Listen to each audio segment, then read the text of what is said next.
If you guys are struggling to know when to take trades against your daily bias, then this is the perfect video for you.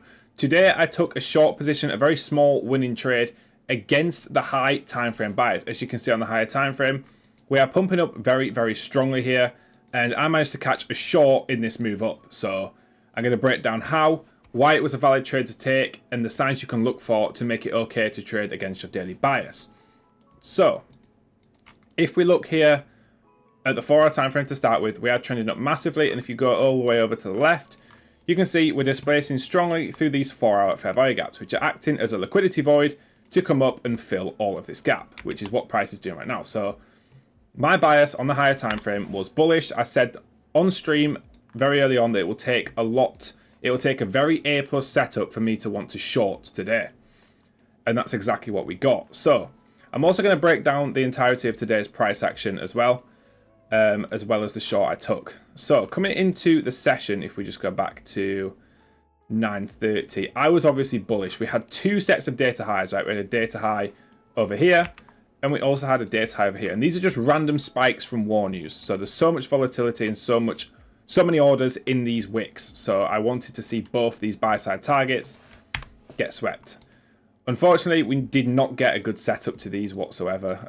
Obviously, I trade inversion fair value gaps, so I enter off of inverses, and we simply did not get a good setup. So what can price typically do when we sweep a strong level of liquidity? Price can typically reverse because we've swept so many orders. We then need to retrace and sweep some level of sell side liquidity before eventually continuing a higher time frame move upwards. Now, there were many confluences to shorting once we swept this data high. So obviously we've just, like I said, we've just swept two data highs, which were very strong draws on liquidity. There was an awful lot of liquidity resting above these highs.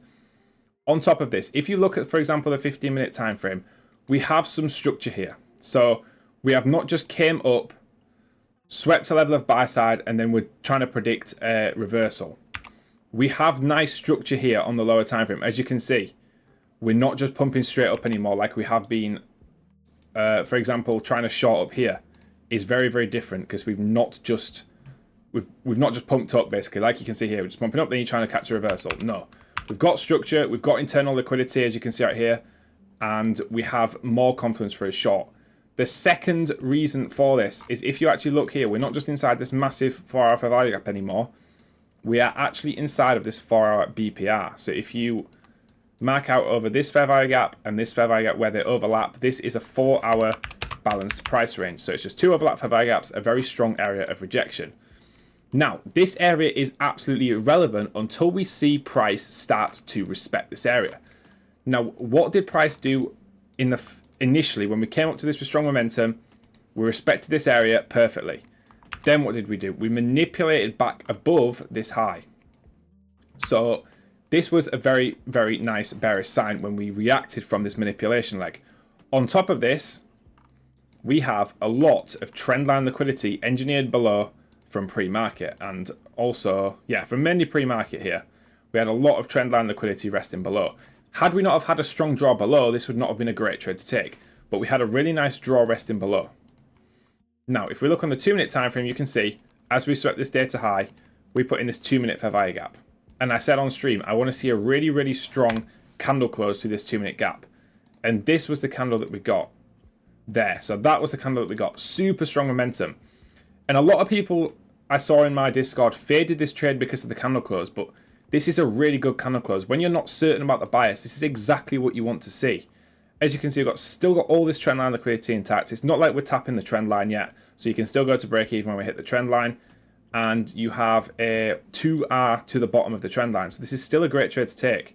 Make sure you're going break even when we hit the trend line here, and the reason for this is very straightforward.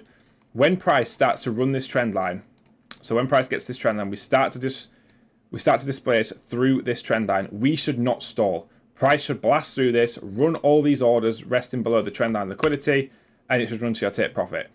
You do not want to see this as a characteristic of a winning trade. This is not a characteristic of a winning trade at all when it's a trend line. You would expect price to just displace straight through this.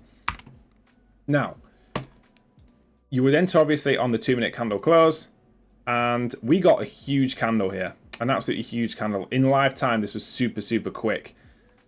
So some people got break even on this. Some people got stopped at. Some people moved to break even and took profits. Some people got stopped at break even.